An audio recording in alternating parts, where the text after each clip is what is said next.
মোজাম্মিল একাডেমিলৈ আপোনালোক আটাইকে শুভেচ্ছা জনাই আজিৰ ভিডিও আৰম্ভ কৰিছো। আজিৰ ভিডিওত আছে ইম্পৰ্টেন্ট 10টা কোৱেশ্চন। আপোনালোকে টেট পৰীক্ষাত হুবহু কোৱেশ্চন কমন নাপাব। সেইবোৰ পৰীক্ষাতেই হুবহু কোৱেশ্চন আহে যিবোৰ পৰীক্ষা 6 মাহ বা বছৰ পিছে হৈ থাকে। টেট পৰীক্ষা বহুত দিন পিছে হৈ আছে। হেয়ে এই পৰীক্ষাত হুবহু কোৱেশ্চন কমন কৰাৰ আশা নকৰিব। ইয়াতে মই যি 10টা কোৱেশ্চন আলোচনা কৰিছো এনেকুৱা ধৰণৰ কোৱেশ্চন আহিব পাৰে। হেয়ে এইকেইটা মই আপোনালোকলৈ আগবঢ়াইছো। অলপ মনোযোগেৰে চাওক। প্ৰথম কোৱেশ্চনটো কি আছে যে কমপ্লিট দা সিৰিজ 259-2027 এটো মানে স্কিপ নাম্বাৰ যেটো কয় হেতুৰ পৰা এনেকুৱা ধৰণৰ কোৱেশ্চন আহিব পাৰে। The option kita আছে 16, 18, 24 আৰু 14। ইয়াৰে কোনটো ইয়াতে হ'ব খালি ঠাই। চাওক ইয়াতে কি আছে 2 লগত 3 যোগ কৰোতে 5 হৈছে, 5 ৰ লগত 4 যোগ কৰোতে 9 হৈছে, 9 ৰ লগত তেতিয়ালে 5 যোগ কৰক, 5 যোগ কৰাত কি হৈছে 14 হৈছে, 14 টো লগত তেতিয়ালে 6 যোগ কৰিলে 20 হৈছে। চাওক সিকোয়েন্সটো মিল আছে। হেয়ে আমাৰ आंसर ইয়াতে কি হ'ব 14 হ'ব। 14 to answer D ওলাল। ঠিক আছে নেক্সট কোৱেশ্চন চাম। নেক্সট কোৱেশ্চন আছে 3 of the following are alike in certain way and so form a group which is the one that does not belong to that group। ইয়াতে option কেইটা আছে mother, grandfather, father, wife। এই চাৰিটা অপশনৰ কোন তিনিটা এটা সিকোয়েন্সত আছে, এটা সাৰ্টেন ফৰ্মত আছে আৰু কোনটো নাই। চাওকচোন ইয়াতে মাদাৰ, গ্ৰান্ডফাদাৰ, ফাদাৰ। মাদাৰ ফাদাৰ একে জেনাৰেশন, গ্ৰান্ডফাদাৰ ওপৰৰ জেনাৰেশন, এটা জেনাৰেশন ওপৰত। কিন্তু ওয়াইফটো চাওকচোন ইয়াতে ওয়াইফটো এই জেনাৰেশনত নাহে। এটো এটা অড অপশন হয়। ইয়াতে সলিউশনত মই লিখিছো except wife all others are people of one or more generation higher। এই आंसरটো আমাৰ কি হ'ব D wife হ'ব ইয়াতে। নেক্সট কোৱেশ্চনটো আছে 3 Ritu is 14 from the right end in a row of 40 girls, what is his position from the left end। 40 জনীয়া এটা line আছে ছোৱালীৰ লাইন। এই লাইনত তাই ৰাইট সাইডৰ পৰা Ritu is 14 from the right end কি আছে Ritu 40 জনীয়া এটা লাইনৰ 14 নম্বৰত আছে ৰাইট সাইডৰ পৰা। তাই লেফট সাইডৰ পৰা কিমান নম্বৰ পজিশনত আছে হেতু উলিয়াব লাগে। ইয়াতে অপশন আছে 26, 28, 25, 27। এতিয়া আমি অপশনটো বিচাৰি উলিয়াম।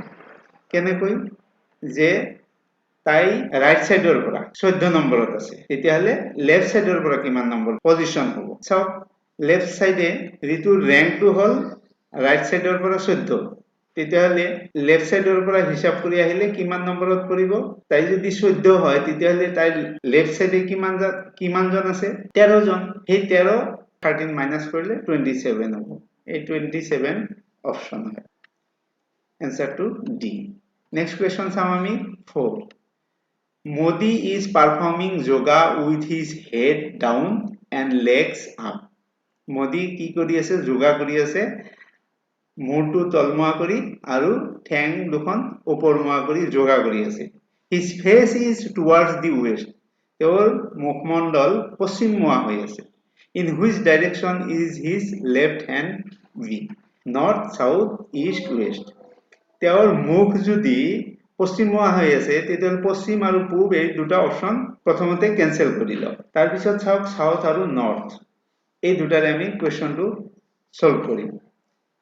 তেওঁ যদি তলমুৱা হৈ আছে মুখ পশ্চিমমুৱা হৈ আছে তেতিয়াহলে তেওঁৰ লেফট হ্যান্ড কোন ফালে আছে। চাওক ডাইৰেকশনত ইয়াতে আছে নৰ্থ ফালে আছে তেতিয়াহলে আমাৰ आंसरটো কি হ'ব নৰ্থ হ'ব। Correct answer A। Next time আমি question 5 choose the letter or group of letters which is different from others। H, Q, T, Z। ইয়াতে অলপ চিন্তা কৰিব লাগিব। প্ৰথমতে আমি চাম H লেটাৰটো কিমান নম্বৰ পজিশনত আছে 8 নম্বৰত আছে, Q টো আছে 17ত, T টো আছে 20 আৰু Z টো আছে 26।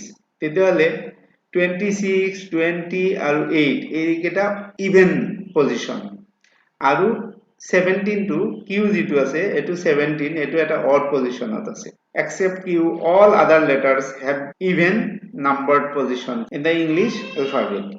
So answer will be option B. Next how ami question 6. Find the missing term in each of the following 4 7 12 19 28 dash ইয়াতে লাস্টত কি হ'ব এই সিকোয়েন্সত 4 7 12 19 28 ইয়াতে চাওক 4 ৰ লগত 3 প্লাস কৰোতে 7 হৈছে 7 ৰ লগত 5 প্লাস কৰোতে 12 হৈছে 12 ৰ লগত 7 প্লাস কৰোতে 19 হৈছে 19 ৰ লগত 9 যোগ কৰোতে 28 হৈছে 28 ৰ লগত কি কৰিব ইয়াতে 3 5 7 11 মানে 2 কৰি ডিফাৰেন্স হৈ আছে প্লাসত তেতিয়ালে 11 প্লাস কৰিলে কিমান হ'ব 39 অপশনটো পাম আমাৰ 39 অপশন আছে অপশন সি आंसर होगा ऑप्शन सी नेक्स्ट आमी क्वेश्चन 7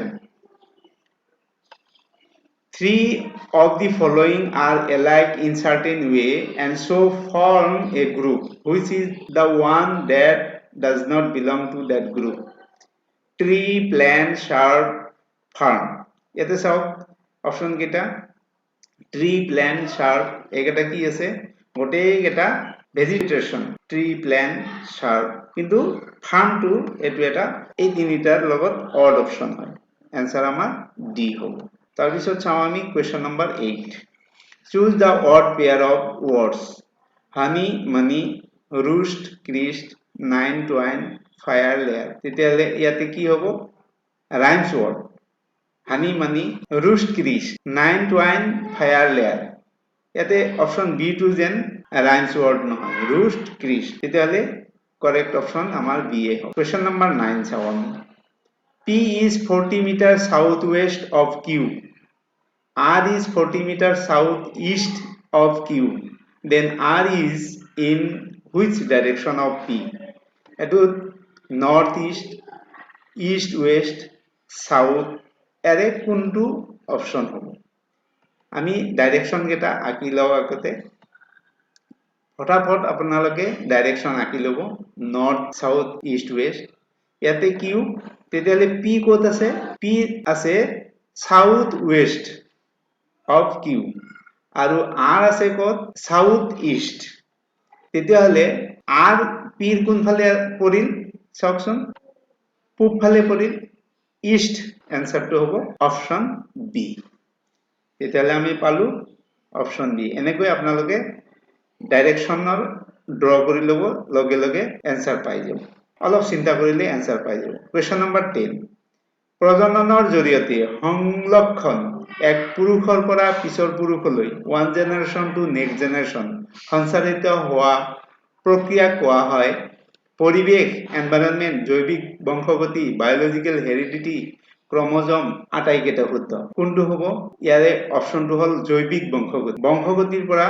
যেটো লক্ষণ বহন কৰে এটো এটা পুৰুষৰ পৰা আন এটা পুৰুষলৈ সঞ্চাৰিত হয় এটো এটা জেনাৰেশনৰ পৰা নেক্সট জেনাৰেশনলৈ কেৰি কৰি লৈ যায় এতে মানুহৰ দেহৰ প্ৰতিটো কোষৰ কোষ কেন্দ্ৰত 46 ডাল মানে 23 জোড়া ক্ৰোমোজোম থাকে प्रतिजोर क्रोमोजोमर पुरुष लिंगय XY क्रोमोजोम আৰু স্ত্ৰীলিংগই XX ক্ৰোমোজোম বহন কৰে এইবোৰক যৌন ক্ৰোমোজোম বুলি কোৱা হয় এতিয়া আমাৰ সমাজত কিছুমান প্ৰচলিত অনিয়ম দেখা যায় বুৱাৰী সকলক আমাৰ সমাজত দেখা যায় যে ছোৱালী জন্ম হলে বুৱাৰীজনীক মহিলাজনীক দোষাৰোপ কৰা দেখা যায় আসলতে মহিলাৰ কোনো দোষ নাই যদি কোনো ডিফিসিয়েন্সি থাকে তেতিয়াহলে পুৰুষজনৰহে থাকে মই ইয়াতে অলপ বুজাবলৈ চেষ্টা কৰিছো যে জৈৱিক বংশগতি কেনেকুৱা যে পুৰুষ লিংগই কি বহন কৰে XY ক্ৰোমোজোম আৰু স্ত্ৰীলিংগই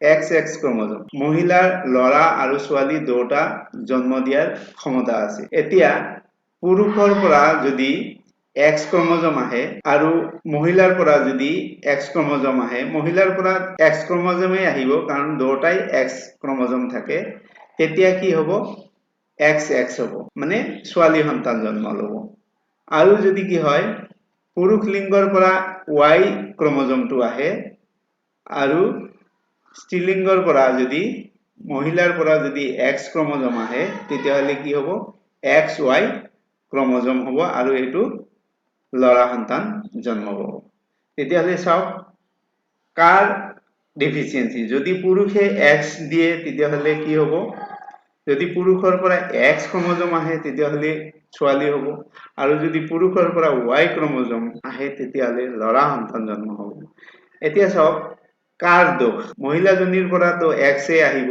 এটো যিটো X নাহক প্ৰথমটোৱে আহক শেষৰটোৱে আহক দুটা ক্ৰমোজম আছে তাৰে পৰা X আহিব তেওঁৰ কোনো দোষ নাই দোষ থাকিলে আমাৰ পুৰুষসকলৰ আছে পুৰুষসকলে যদি Y ক্ৰমোজম দিব পাৰো তেতিয়াহ'লে লৰা সন্তান হ'ব আৰু যদি নহয় X যায় তেতিয়াহ'লে ছোৱালী সন্তান হ'ব তো ঠিক আছে আজিলৈ ইমানতে এৰিছো আপোনালোকৰ যদি এই ভিডিওটো ভাল লাগে তেতিয়াহ'লে অন্তত এটা লাইক আৰু শেয়াৰ কৰিব আজিলৈ এৰিছো ধন্যবাদ